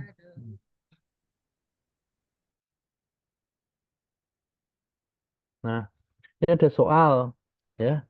Ini kurang lebih ini deserasi apa ya? Dari jawaban saudara-saudara apa kira-kira mungkin eh kurang lebih 30 detik ya nanti coba dipikirkan dari baseline-nya ini ya berapa ya kelihatan enggak ya kelihatan ya angkanya ya ini 100 Angka-angkanya nggak kelihatan. oh, nggak kelihatan ya ini 160 ya udah kalau itu saya jelasin aja ini 160 ya 160 jadi ini baseline-nya ini 150 cuman dia memang variabilitasnya kurang ya karena dia kurang dari satu kotak ya jadi kurang dari 5 bit per menit ya. Kemudian ini ada deselerasi ya. Ada deselerasi sekali ya. Kemudian ini ada kontraksi diikuti deselerasi. Berarti Flat flat deselerasi. deceleration ya, deselerasi lambat. Ada kontraksi diikuti dengan deselerasi. Itu adalah deselerasi lambat. Biasanya kasus kayak gini karena adanya insufisiensi plasenta pada pasien-pasien dengan preeklamsia berat atau penyakit kronis yang lainnya ya. Itulah deceleration. Kemudian berikut ini kira-kira kalau ini jelas tak ya kira-kira. Ini angkanya 140 ya, nih ya. Ini 140 ya. Ini baseline-nya berarti ini kurang lebih 150-an ya. Baseline-nya 150-an tapi dia ada deselerasi di sini ya, deselerasi, deselerasi, deselerasi, deselerasi, deselerasi, deselerasi ya. Eh, Bermacam-macam dan ini kontraksinya ini lumayan banyak ya ini ya. Nah, ini deceleration juga ya. Setelah ada kontraksi, deselerasi, kontraksi, deselerasi, kontraksi, deselerasi. Nah, terus ya, led deceleration. Ini ada pertanyaan, kira-kira reseptornya apa yang bisa mengenai kok bisa terjadi led deceleration? Kalau misalnya pada preeklamsia berat atau penyakit kronis biasanya kenanya kemoreseptor.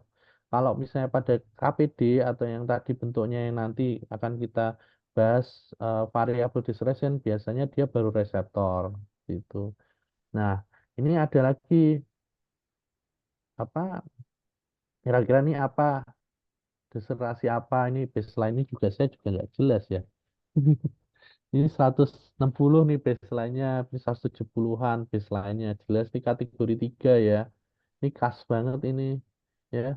Ini ada deselerasi, nggak ada akselerasi, variabilitasnya ini kurang dari 5 ya. Ya, nilai deceleration. Jadi habis ada kontraksi, terus habis itu udah ada deselerasi. Kontraksi, deselerasi bentuknya sama kayak gini. Ya, ini kalau misalnya kayak gini, penyebabnya apa? Ini kalau misalnya desain tadi kan preeklamsi berat ya, biasanya 2 hipoksia ya. Kalau cord compression biasanya pada kala 2 tadi atau apa deserasi dini. Maaf, compression dan deserasi dini. Kalau cord compression itu deserasi variabel ya pada KPD. Itu kalau head compression pada kala 2 biasanya. Ini normal ya, deserasi dini itu normal. Ini kalau deserasi yang variabel, ini cord compression yang ketuban pecah dini tadi ya. Kalau hipoksia ini insufisiensi plasenta, nilai deceleration ya. Kemudian, nah yang ini nih tipe deselerasinya yang mana ini kalau yang di atas ya kan? Kita lihat apakah setiap setiap ini kan ada apa namanya? Ada kontraksi ya, kontraksi, terus habis itu ini ada deselerasi, kontraksi, deselerasi, kontraksi, deselerasi, ya. Tapi ini memang mirip-mirip awalnya ya, mirip-mirip ini kayak apa tuh namanya kayak mirror ya.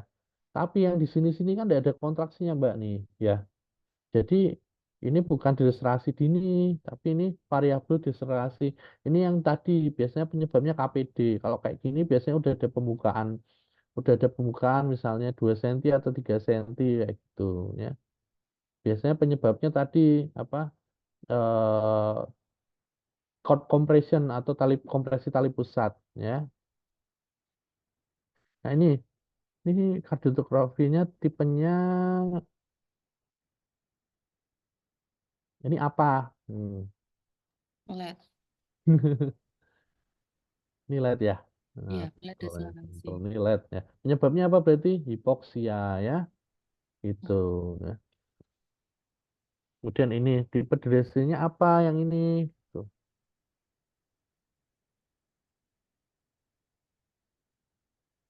juga LED ya.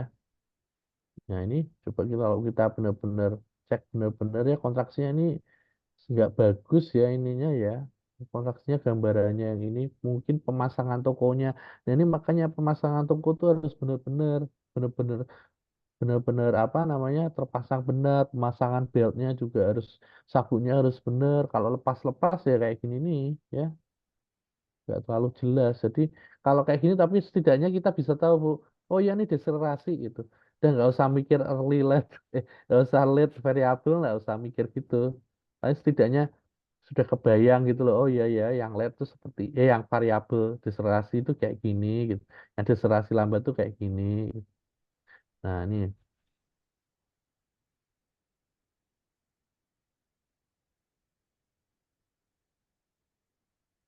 variabel deselerasi ya. Jadinya nggak semuanya ini ada. Ini kan pas ya, ini pas. Ini pas. Ini ini agak ke samping dikit ya. Ini kayak kayak LED ya. Tapi ini secara keseluruhan, ini kalau nggak sesuai kayak gini variabel ya. Gitu. Pertimbangannya apa? Ini kan apa yang tepat, manajemen yang tepat pada kardiografi di atas harus dilahirin ya, nomor 1 jawabannya. Ya, ini tidak ada yang ini ya. Ini lihat juga lagi sama ini yang insufisiensi plasenta atau hipoksia ya. Penyebabnya PEB biasanya. Nggak ada yang head compression ya ini ya. Ini early, nah ini nih. Jadi nih misalnya ini nih.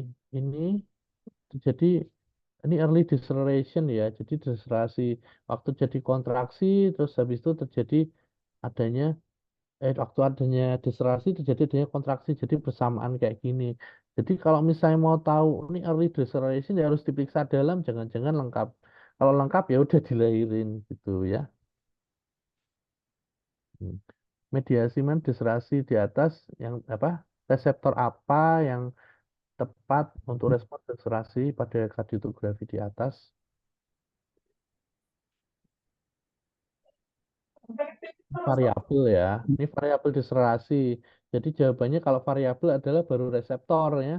Kalau kemoreseptor itu biasanya itu variabel apa maaf late deceleration ya. Ingat kemoreseptor late deceleration kalau misalnya baru reseptor itu variabel deceleration penyebabnya KPD ya. Kebanyakan seperti itu. Ini late ya, jelas.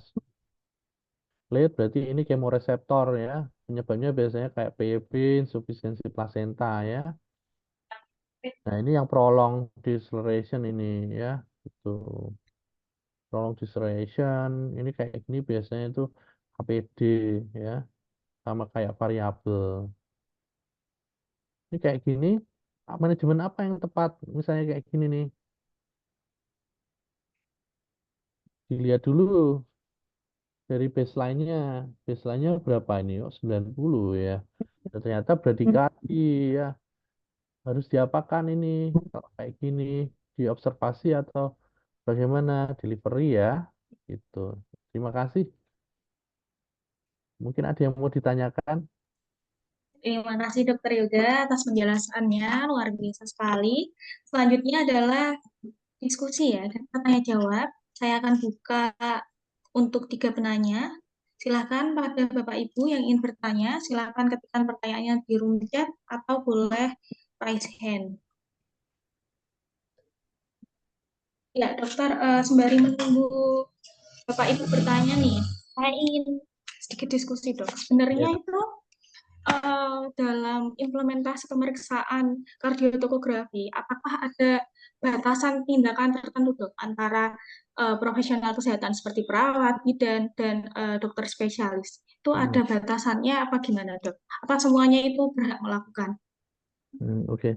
Sebenarnya untuk pemasangan kardiotografi itu memang biasanya aktif dari dokter kandungan ya. Untuk dokter kandungan beri instruksi ya dilakukan CTG gitu. Cuman memang dalam keadaan misal dalam keadaan darurat misalnya dokter objinnya mungkin sedang tidak on ya, mungkin off apa malam-malam misalnya. Boleh enggak minta inisiatif melakukan tindakan CTG misalnya bidan atau perawat atau dokter umum itu boleh sebenarnya. Apalagi kalau pasien datang itu sebenarnya perlu untuk dilakukan untuk monitoring kardiotomografi gitu. Paling tidak kita tahu kondisi janinnya itu gimana sih saat ini itu dari penilaian yang tadi kita nilai dari baseline-nya berapa sih variabilitasnya bagaimana ada deselerasi enggak ada akselerasi enggak nah tentu di kategorinya berapa nah setidaknya itu bisa langkah kita ke depannya apa manajemennya mau apa mau diobservasi kah mau di apa mau diresusitasi kah ataukah mau dilakukan terminasi kan kita mengusulkan ya itu kadang dokter Opjin juga pas lelah enggak atau pas tidak ada posisi di rumah sakit atau mungkin ditelepon sulit kan bisa jadi ya seperti itu. Jadi kalau misalnya ada pasien datang tuh alangkah lebih baiknya dilakukan adanya kardiotografi. Apalagi kalau misalnya di rumah sakit yang memang apa misalnya di tipe A rumah sakit pendidikan pasti akan itu kardiotografi itu wajib untuk dilakukan gitu. Karena salah satu dari kesejahteraan janin kan penilaiannya dari kardiotografi. Kalau misalnya ditanyakan, boleh enggak untuk melakukan misalnya dalam keadaan-keadaan tertentu, boleh-boleh saja misalnya misalnya bidan atau apa perawat misalnya pasien datang ya kan dilakukan pemasangan kardiotografi ya enggak apa-apa. Atau dalam keadaan tertentu misalnya tiba-tiba ketubannya pecah warna hijau. Kan perlu Mbak lakukan eh, apa namanya kardiotografi. Jangan-jangan ada dislotrasi misalkan. Seperti itu. Baik, terima kasih dokter jawabannya. Hmm. Terus izin bertanya lagi dok, kira-kira eh, ada nggak sih dok hasil CTG itu tidak normal, tapi kita itu melihat menganamnesisnya itu ternyata kondisi klinisnya itu sepertinya baik-baik aja. Kalau Nah, kayak gitu, kira-kira bagaimana dok? jadi ya, jadi sebenarnya jadi kita memang harus pertama pasti anamnesis dulu ya. Anamnesis itu sampai kurang lebih 70% ya. Misalnya ada pasien, misalnya kita di anamnesis ya, kita dapatkan, iya Bu, saya keluar ketuban pecah, kemudian mukananya kehijauan, ya, kemudian tidak berbau. Nah, misalnya seperti itu. Kemudian dari pemeriksaan ternyata didapatkan dari pemeriksaan dalamnya, misalnya dari pemeriksaan fisik didapatkan dari pemeriksaan dalamnya eh, didapatkan ketubannya warna hijau memang, ya kan? Kemudian dilihat di DJJ-nya misal. DJJ-nya dari Dopton normal 140 misal seperti itu. Tapi kemudian dilakukan kardiotografi secara menyeluruh ternyata hasilnya misalnya apa jadi adanya deselerasi atau terjadi adanya variabilitas kurang dari 5. Nah, itu kan berarti sudah ada alat bukti ya dari satu anamnesis, dua dua dua dari pemeriksaan fisik, tiga dari eh, kardiotografi. Jadi ada 3 alat bukti misalnya. Nah, itu bisa jadi acuan. Makanya kita harus dari awal dari anamnesis, dari pemeriksaan, ya kemudian dari pemeriksaan penunjang. Atau mungkin ibunya nggak sadar kalau misalnya ketubannya pecah, ya.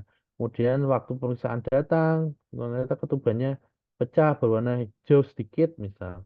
Kemudian dilakukan kardiotografi, ternyata adanya deserasi lambat, deserasi variabel, maaf, deserasi variabel. Berarti kan udah ada 2 alat bukti, Mbak. Ya.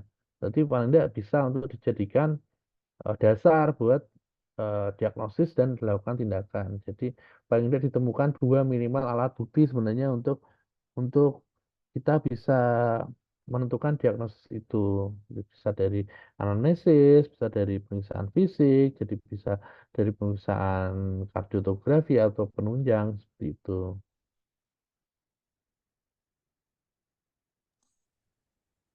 Nah, mungkin ada yang ditanyakan, Bu? Baik, terima kasih dokter.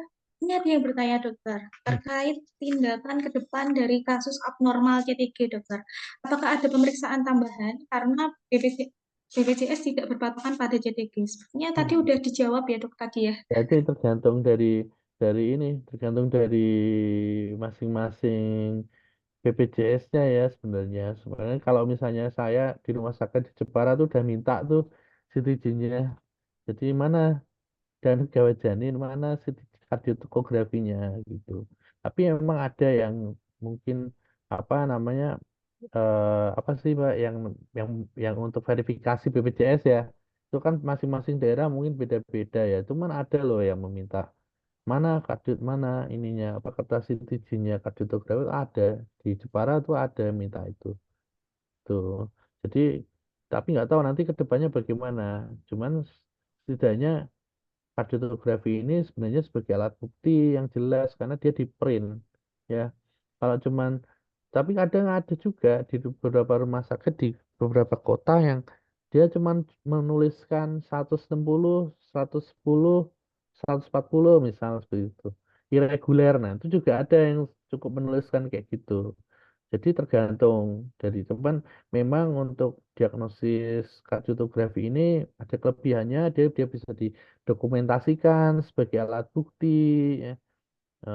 Sebagai alat bukti misalnya buat meyakinkan kita untuk melakukan tindakan terminasi misalnya itu lebih baik sebenarnya seperti itu. Atau lagi kalau misalnya untuk nanti pergantian shift misalnya ada atau setiap pagi ya terutama dicek audiografinya secara rutin setiap pagi. Nah, kayak gitu. Walaupun mungkin cukup lama misalnya ada jumlah ibu hamil misalnya dalam bangsal itu ada 4 atau 5 ya. Oksitijinya cuma 1, sedangkan per pasien harus butuh 20 menit. Berarti kan tuh butuh 100 menit emang repot ya, cuman sebenarnya itu lebih mengamankan kitanya ya untuk kesejahteraan janinnya gitu sih. Baik dokter, pertanyaan terakhir. Untuk posisi pasien yang terbaik saat proses CTG, itu terlentang atau miring ke kiri? Adakah perbedaan yang signifikan antara kedua posisi tersebut? Itu Silakan dokter. memang banyak sumber itu protap itu memang miring ke kiri karena kalau misalnya dia terlentang atau miring kanan dia bisa bisa menekan dari vena cava inferior ya yang dimana vena cava inferior itu ada pembuluh darah yang langsung menuju ke janin seperti itu. Jadi aliran darah ke uteroplasentanya bisa berkurang. Jadi alangkah baiknya kalau resusitasi itu miring ke kiri gitu. Kalau misalnya lagi diresusitasi kan miring ke kiri, diberikan oksigen, terus habis diberikan loading cairan, ya itu atau ibunya disuruh makan atau biasanya kita bantu dengan di 40% atau diberikan dextrose ya supaya dia bisa bagus nanti variabilitasnya. Nah, itu tuh ada akselerasinya. Nah, itu bisa dengan cara itu. Jadi kalau misalnya ada perbedaan hasil yang signifikan kedua, memang saya belum pernah melakukan penelitian tersebut. Saya selalu sesuai protap saja ya, jadi miring ke kiri seperti itu.